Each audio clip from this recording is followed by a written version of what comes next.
trabalho. O motivo de nós estarmos fazendo uma série sobre este tema é porque a sugestão partiu de vocês mesmos. Deixa eu fazer uma enquete rapidinho aqui. Quem trabalha aqui? Olha aí, né? Trabalho em casa também é trabalho, né? Então, quem faz a jornada dupla, tripla, conta para mim, levanta as mulheres servas do Senhor, heroínas da fé. Olha aí, graças a Deus. Está levantando a mão por quê, Samuel? Você trabalha em casa também?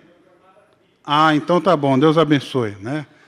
Então, misericórdia aí para você, né?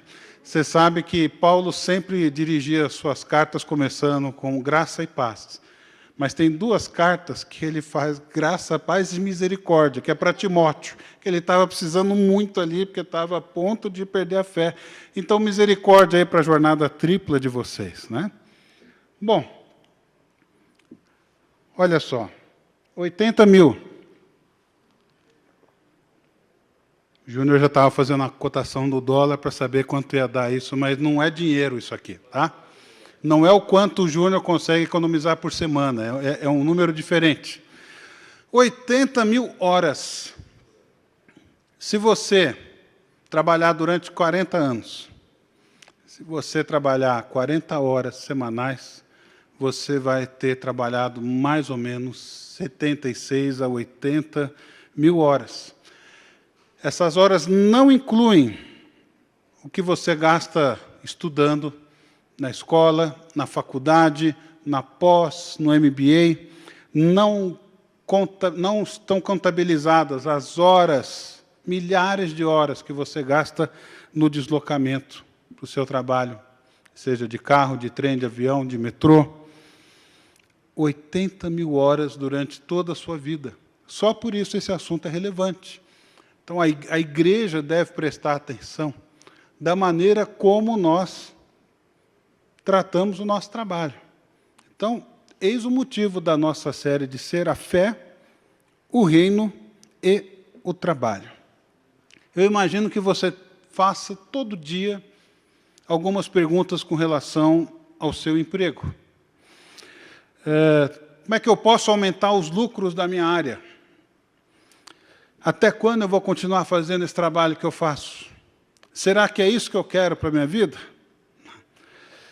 O meu supervisor disse que nós temos que atingir a média do trimestre de qualquer jeito até o fim do mês.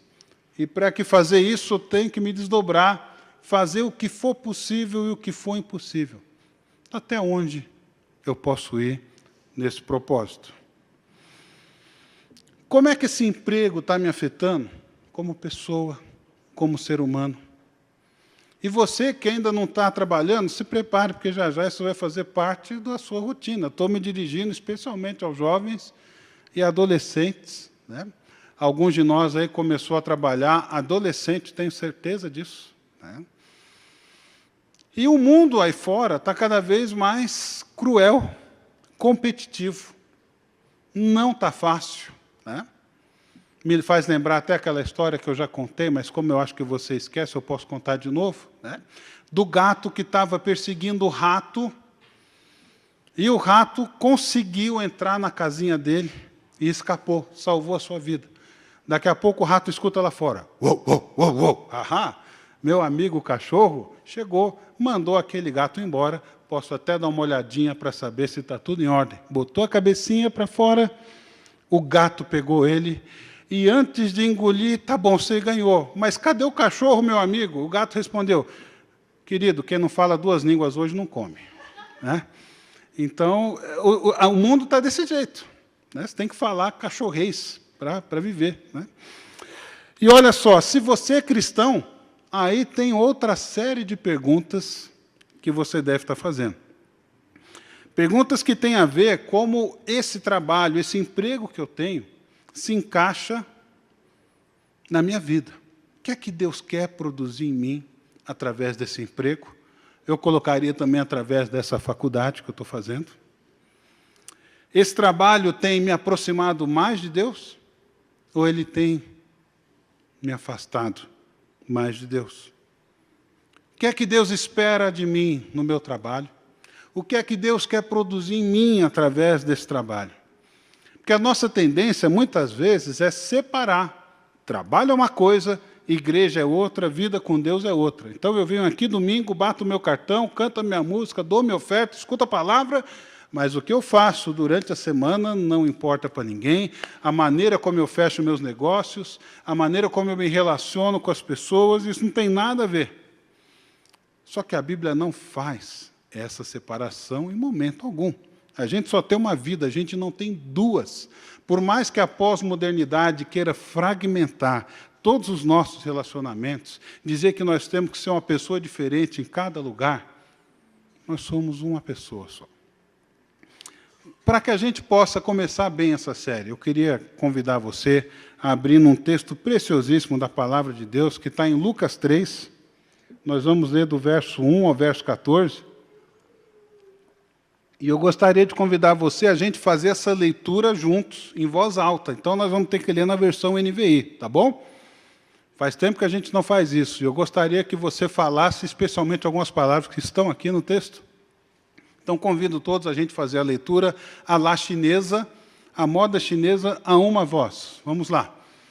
No 15º ano do reinado de Tibério César, quando Pôncio Pilatos era governador da Judéia, Herodes, tetrarca da Galiléia, seu irmão Filipe, tetrarca da Itureia e Traconites, e Lisânias, tetrarca de Abilene, Anás e Caifás exerciam sumo sacerdócio.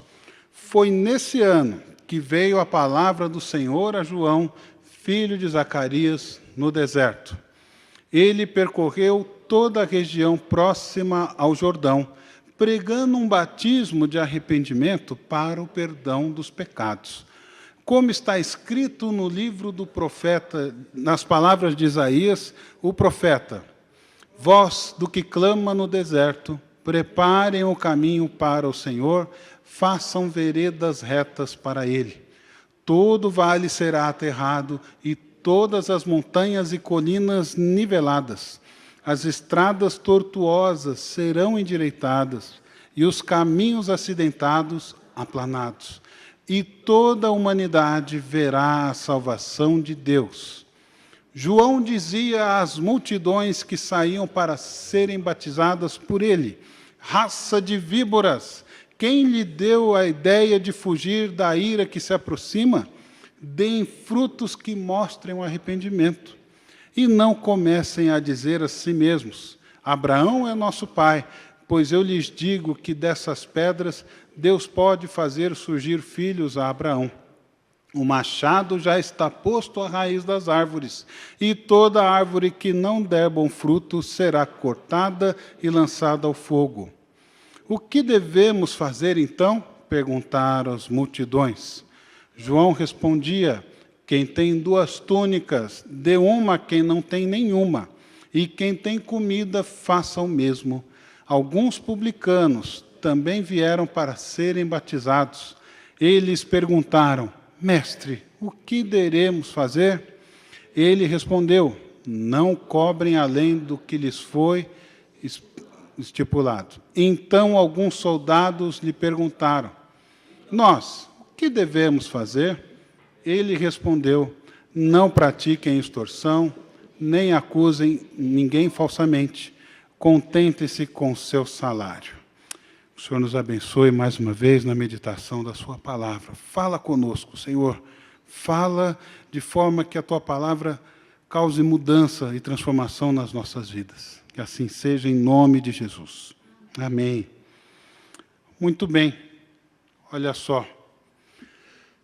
Depois de 400 anos de silêncio, Deus levanta um profeta. A palavra do Senhor vem a João no deserto. A lista de Lucas começa com um imperador, um governador, 2 sumos sacerdotes. Por que esse 2 com 4 Os? Porque sumo sacerdote é um só. Só que aqui você tem o sogro e o genro, os 2 como sumos sacerdotes ao mesmo tempo.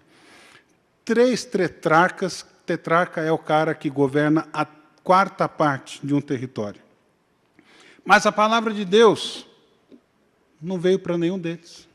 A palavra de Deus não veio a Jerusalém, não veio para o templo, a palavra de Deus vai lá para o deserto. Por quê? Porque os caminhos, conforme diz o texto de Isaías, estão tortuosos. Se você acha que lava-jato, petrolão, mensalão são coisas novas, não são. Pastor Ariovaldo Ramos diz que Lucas começa a mostrar para a gente no capítulo 3 a lista, a folha de pagamento de César. Todo mundo que está comendo na mãozinha do César. E ali tem 2 sumos sacerdotes. Tem uma coisa que a lei diz que tem que ter um só, mas eles têm 2. Tem todo um esquema montado, tem subornos, corrupção sendo pagas, e não apenas isso. Os caminhos estão tortuosos, não só lá no poder, no governo, mas entre o povo também.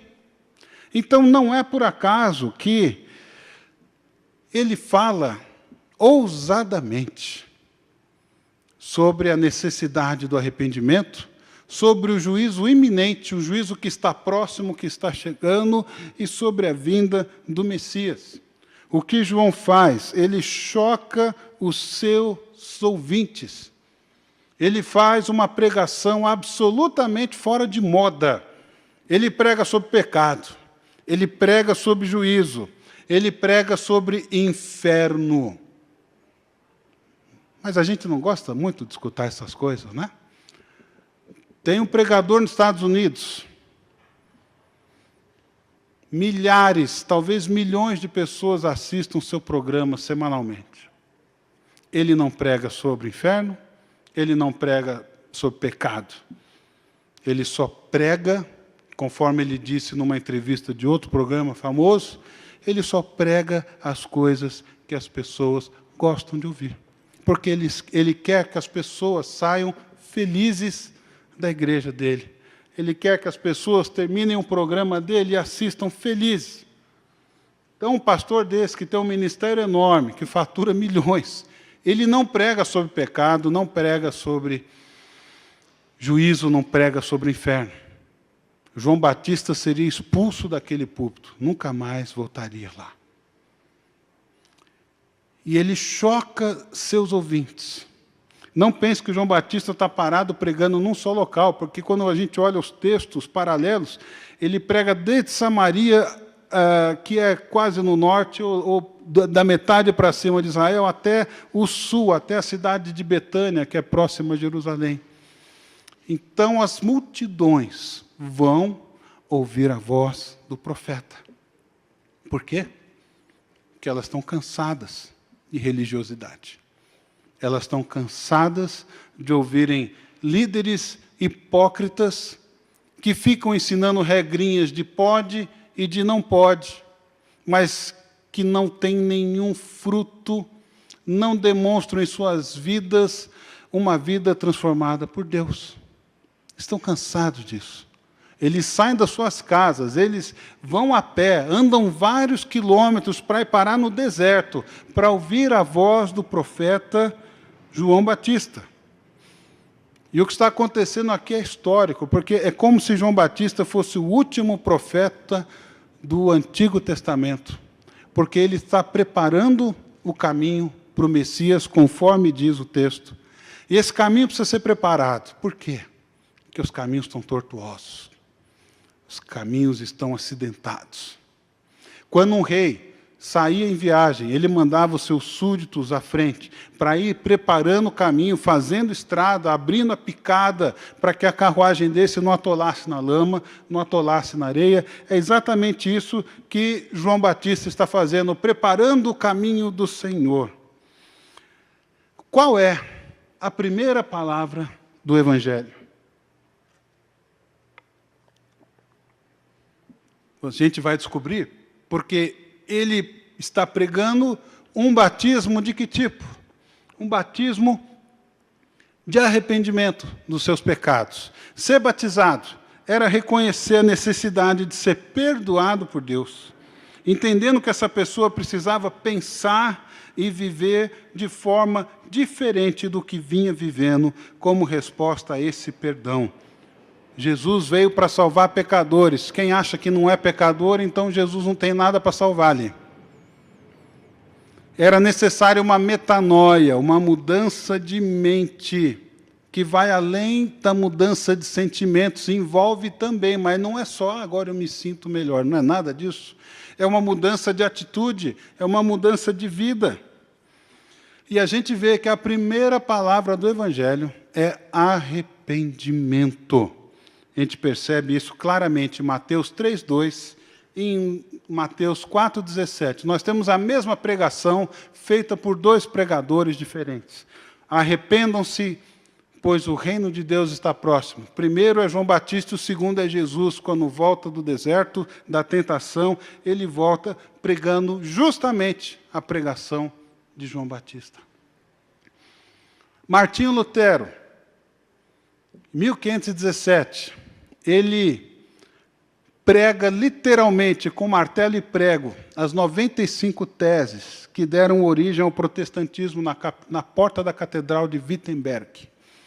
E quando ele faz isso, ele coloca tudo aquilo que ele discorda da conduta atual da igreja. E a sua primeira tese diz: o nosso Senhor e Mestre Jesus Cristo disse: arrependam-se. Portanto, toda a vida do cristão é uma vida de arrependimento. A gente tem que estar fazendo uma leitura constante das nossas vidas para ver se nós temos alguma coisa da qual precisamos nos arrepender. Portanto, a primeira palavra do Evangelho é arrependimento. Significa mudança de mente, não apenas de sentimentos. E sem ele, ninguém, absolutamente ninguém, pode ser salvo. E aí está a citação do Lutero: arrependam-se. Nosso Senhor, Mestre Jesus Cristo, nos quis que toda a vida dos fiéis fosse arrependimento. Muito bem. Então, se toda a nossa vida é arrependimento, o que é que João Batista fala para aquelas pessoas que perguntam a ele o que é que devemos fazer? Mostrem frutos dignos de arrependimento.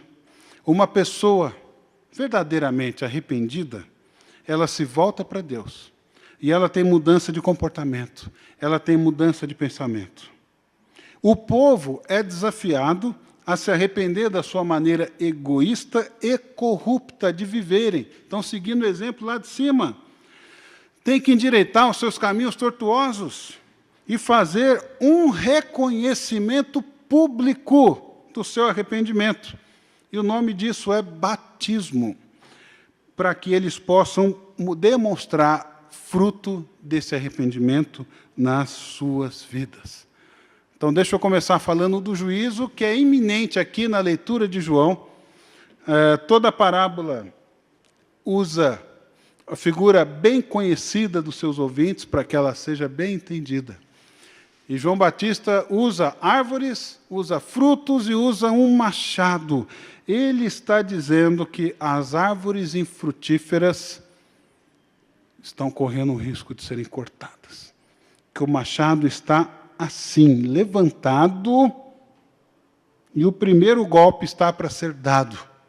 Toda árvore que não der fruto vai ser lançada ao fogo. Há um juízo iminente, há um juízo chegando, porque o reino de Deus está próximo, o Messias vai se manifestar, e é, portanto, necessário arrependimento, mudança de vida.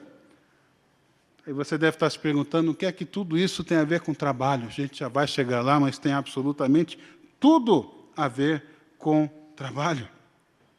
Mas antes disso, ele fala do fogo. Eu conheço muita gente que pede assim: Deus, me batiza com o teu fogo. Só que o fogo aqui nesse texto não é bênção, gente, é juízo.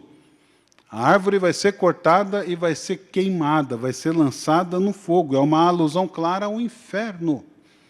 Então, fogo nesse texto não é batismo do Espírito Santo, não é bênção de Deus, é juízo. O Messias está chegando. Ou você dá fruto, ou você vai para o fogo. É fogo essa pregação, né?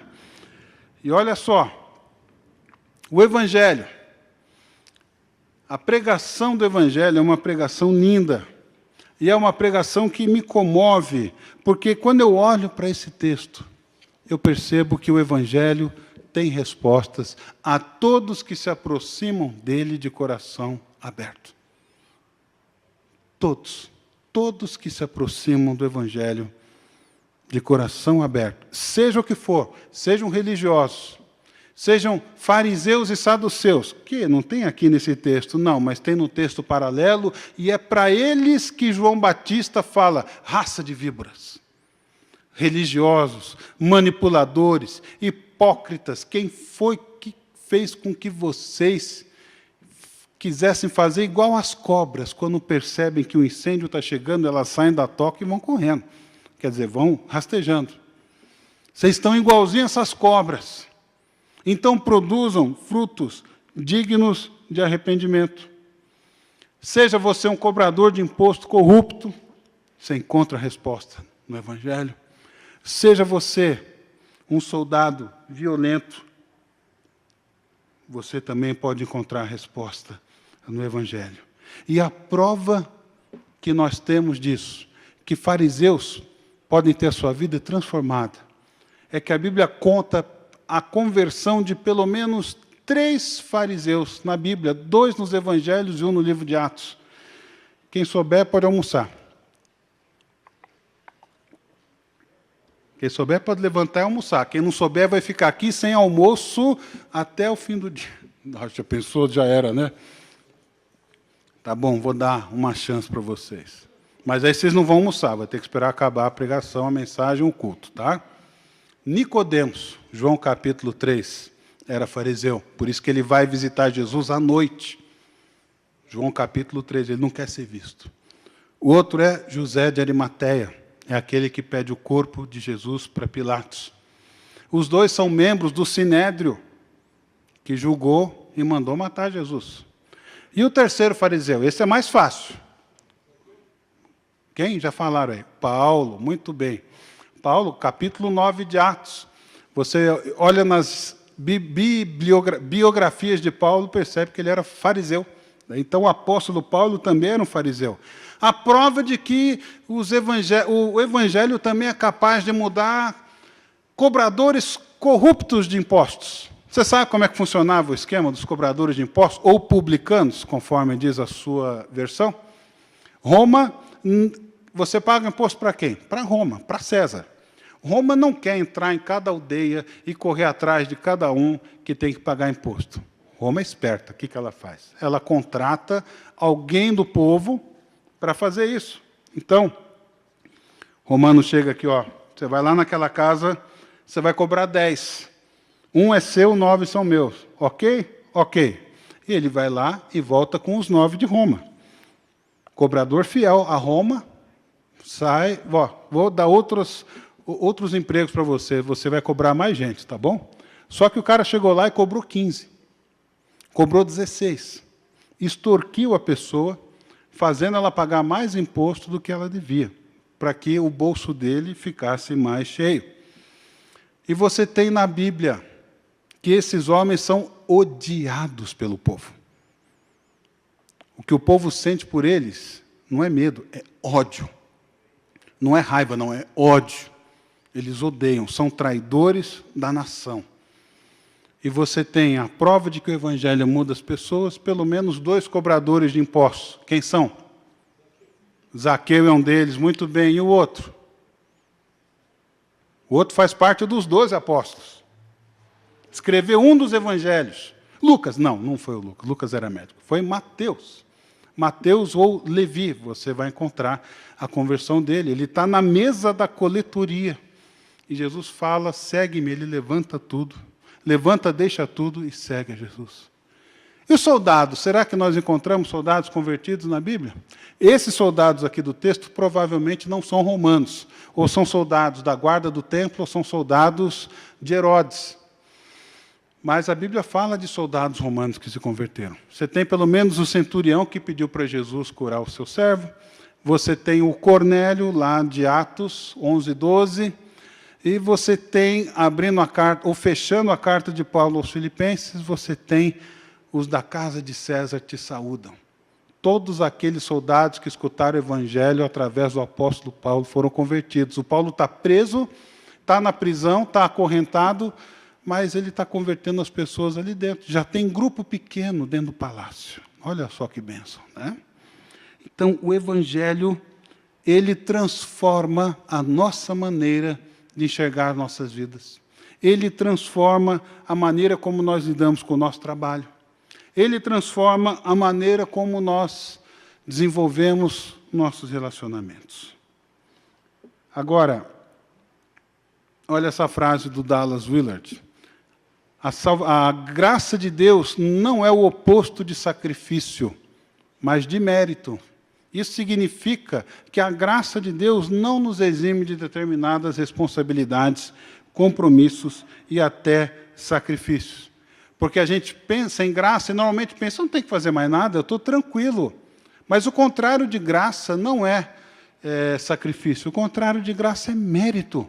Nós não merecemos a graça, Deus nos dá a graça. E qual é a parte que nos cabe? Produzir frutos. Eu não tenho que ficar deitado esperando, porque sabendo que Deus fez tudo e eu não tenho que fazer nada, né? Quem pensa assim são esses a quem João Batista chama de filhos de Abraão. Ah, vocês pensam que porque vocês são filhos de Abraão, vocês vão para o céu? Vocês vão escapar da ira vindoura? Deus pode fazer dessas pedras filhos de Abraão. Não pense que o fato de você ter como ancestral Abraão, você vai escapar da ira de Deus. Demonstre fruto digno de arrependimento. Porque aquele que tem um encontro com Jesus Cristo começa a ter a sua vida transformada. Encontro com Jesus Cristo e vida sem fruto tem alguma incoerência no meio do caminho. Esses filhos de Abraão, eles parecem muito com camaleões. Conhece o camaleão? Aquela lagartixa que sabe mudar de cor, adotar com facilidade a cor do ambiente que ele está. Tá? E você vê, o camaleão ele tem um olho aqui, o outro está aqui. Ele está olhando o ambiente todo, os olhos não são sincronizados, é uma doideira aquele bicho. E ele percebeu, opa, está todo mundo verde. Então eu vou ficar verde também. Hoje veio o coral cantar todo mundo de verde aqui, o camaleão ia ficar de verde, na hora. Ah, não, está todo mundo azul, então vou ficar azul. O camaleão, você acha que ele faz parte da paisagem, que ele está lá, mas na verdade ele não é, ele é camaleão. Os filhos de Abraão, eles se vestem como religiosos. Os filhos de Abraão vão nas sinagogas. Os filhos de Abraão fazem as regrinhas do pode e do não pode. Mas eles não têm fruto. João Batista, vocês estão pensando que vocês estão dentro? Vocês estão fora. Sabe por que vocês estão fora? Porque vocês são religiosos, vocês não confiam em Deus. Vocês confiam em vocês mesmos.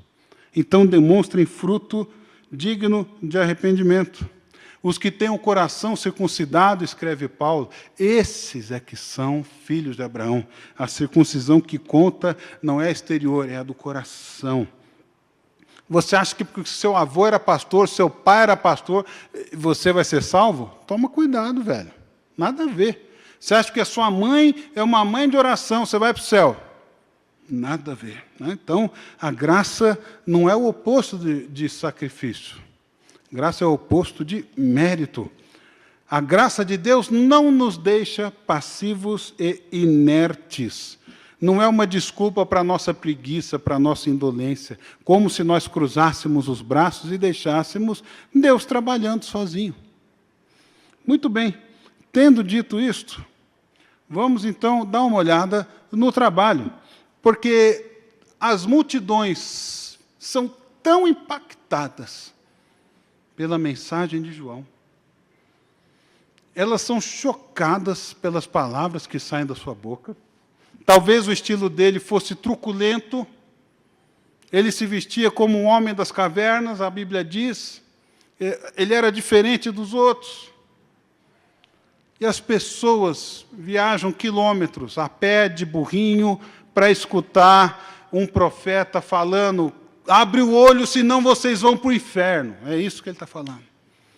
E as multidões sentem-se chocadas. E elas perguntam o que nós devemos fazer. Essa é uma boa pregação, que nos leva a questionar, então, qual é a minha parte nisso, né? E as orientações que João Batista traz, elas são absolutamente práticas para as nossas vidas, para que ninguém diga que a palavra de Deus não tem nada a ver com a minha vida, que a palavra de Deus não falou comigo as mesmas coisas que ele falou. Os mesmos valores éticos de 2000 anos atrás continuam sendo relevantes hoje. Ele diz que para o arrependimento ser genuíno, ele tem que vir acompanhado de frutos que devem ser visíveis em nossas maneiras de viver, da maneira como nós lidamos com o nosso trabalho e a maneira como nós lidamos com os nossos relacionamentos pessoais. Então, veja que o cristianismo não é teórico, é absolutamente prático. E muitos cristãos sofrem com a inabilidade de conectar o seu trabalho ao Evangelho. É isso que João Batista vai mostrar para a gente. E nós, queridos, precisamos ser constantemente, regularmente lembrados sobre como aplicar o Evangelho no nosso trabalho. Porque a nossa tendência é fazer do nosso trabalho o objetivo da nossa vida. Fazer do nosso trabalho a nossa alegria. Fazer do nosso trabalho o local onde eu encontro a minha identidade. Fazer do nosso trabalho um ídolo. Cuidado com isso.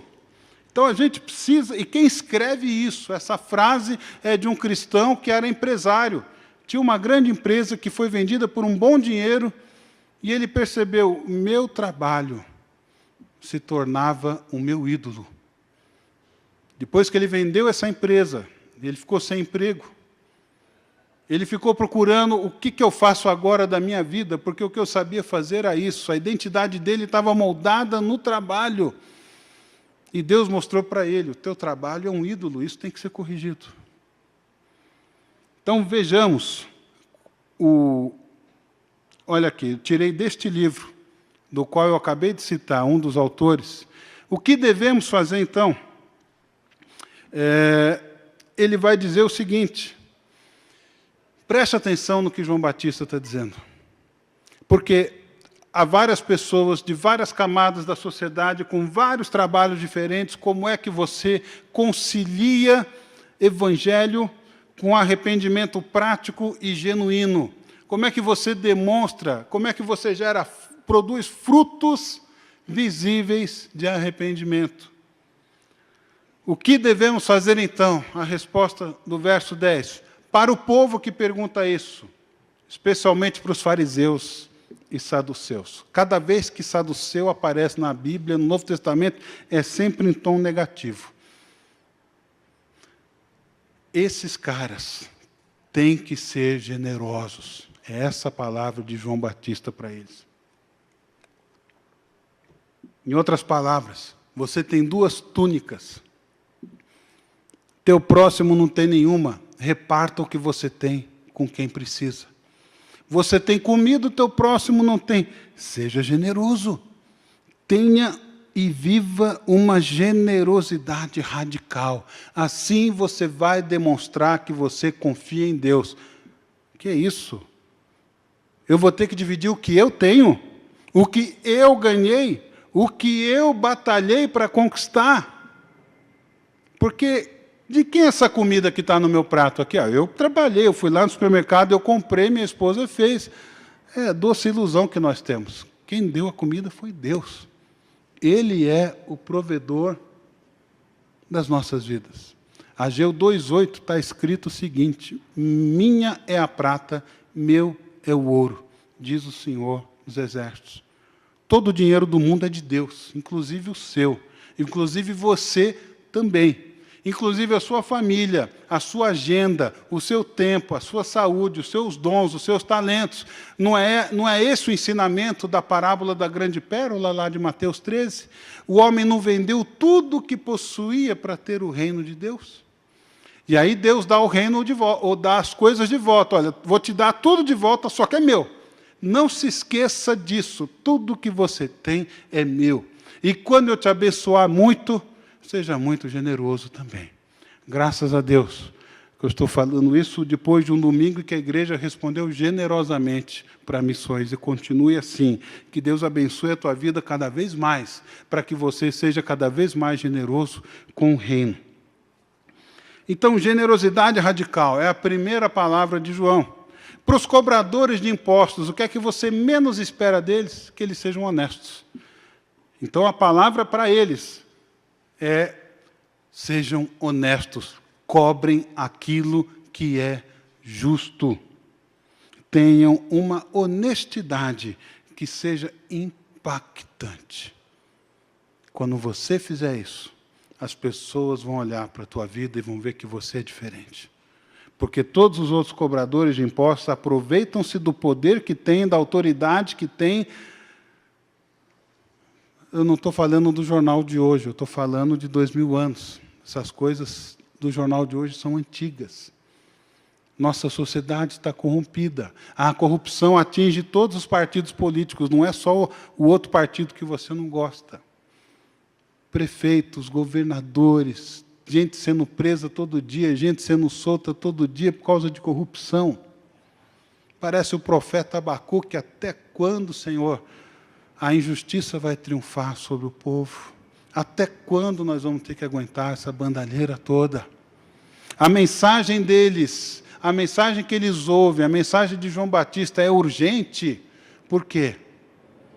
Porque o Messias está chegando. A continuidade do texto vai falar que João aponta para a preparação individual que cada um tem que ter e aponta também para o Messias que está chegando. Então, nós devemos ser generosos, nós devemos ser honestos. E para os soldados, o texto usa aí, olha, vocês não devem extorquir ninguém. E a palavra extorquir é literalmente chacoalhar com violência. Os soldados pegavam a pessoa pelo pescoço e chacoalhavam até que os ossos dela saíssem do lugar ou que ela desse o dinheiro que ele está querendo. E obrigava a pessoa a mentir. Você não vai contar nada disso. E se alguém vier perguntar se eu fiz alguma coisa errada, você vai dizer que não. Porque senão eu venho aqui e chacoalho a sua família inteira. Então, eles eram absolutamente violentos. Eles eram cruéis. Enquanto o povo tinha ódio dos cobradores de impostos, o povo tinha pavor dos soldados. Essa é a sociedade aonde o Evangelho está sendo pregado. Porque o Evangelho tem respostas para todos. Seja você, seja qual for a sua ocupação. Lutero, novamente, estava andando na rua, um homem o aborda. Senhor Lutero, queria fazer uma pergunta. Pois não.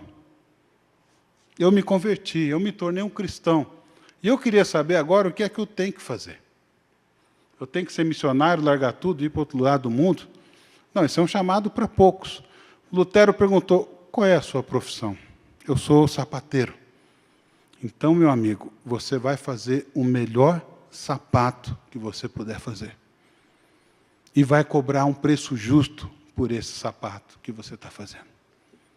Porque você serve, sobretudo, a Deus. Você trabalha para Deus. Você está vendo o seu chefe ali, mas o teu chefe, com C maiúsculo, é Deus que está nos céus. E li essa semana de uma mulher desesperada que foi falar com o seu pastor: pastor, eu não aguento mais, eu trabalho no inferno. Nossa, o pastor tomou um susto assim. Mas, minha amiga, se você trabalha no inferno, deve ter um diabo lá. É o meu chefe, é ele. O meu chefe é um diabo. É ele. E quando ela tomou consciência, então, você tem que aprender que você está trabalhando é para Deus. Peça para Deus para que você veja isso cada vez mais. E peça para que Deus te ensine o que você tem que aprender logo, para que você saia desse emprego. Para que Ele mude o chefe ou mude você de emprego. Mas o teu chefe primeiro é Deus, né? Como nós passamos tanto tempo no trabalho, tanta parte da nossa vida no trabalho. O nosso trabalho é um dos principais meios que Deus pretende usar para nos tornar mais semelhantes a Jesus. Ele usa nosso trabalho para nos santificar, para desenvolver o nosso caráter cristão e para nos ensinar a amá-lo mais e servi-lo melhor. Tirado do livro O Evangelho no Trabalho, tem um outro livro muito bom, eu vou apresentar no decorrer da série, A Fé e o Trabalho, do Tim Keller, e tem um outro livro que talvez a gente use ou não. E a gente está usando a Bíblia também, está em primeiro lugar, não pense que a Bíblia está de escanteio, muito pelo contrário. Né? Se você parar de ler a Bíblia para ler qualquer outro livro, pare de ler o livro e volte a ler a Bíblia. Então, queridos, partindo para a nossa conclusão, a gente vê aqui a ética de João, que os valores éticos fundamentais de João, de 20 séculos atrás, são valores atemporais, são os mesmos valores do século XXI. É assim que os cristãos de hoje devem viver, devem ser generosos, vão estar demonstrando o fruto de Deus, devem ser honestos e devem ter uma integridade total nas suas vidas. Para João, a dimensão ética da vida é alimentada pela nossa sensibilidade, do nosso relacionamento com Deus. Você agora está transformado por Deus? Está novo? Está diferente? Então, demonstre isso na sua vida. Demonstre isso no seu trabalho. E, finalmente, o trabalho não é apenas uma forma de passar o tempo e ganhar dinheiro. O seu trabalho é, na verdade, um serviço que você presta ao próprio Senhor. Nós estamos a serviço do Rei. Tudo que você fizer, seja para homens, faça para Deus. Porque é para Ele que nós estamos trabalhando acima de tudo. Que o Senhor nos abençoe, nos faça repensar a maneira como nós vivemos os nossos relacionamentos, especialmente no trabalho. Em nome de Jesus. Amém.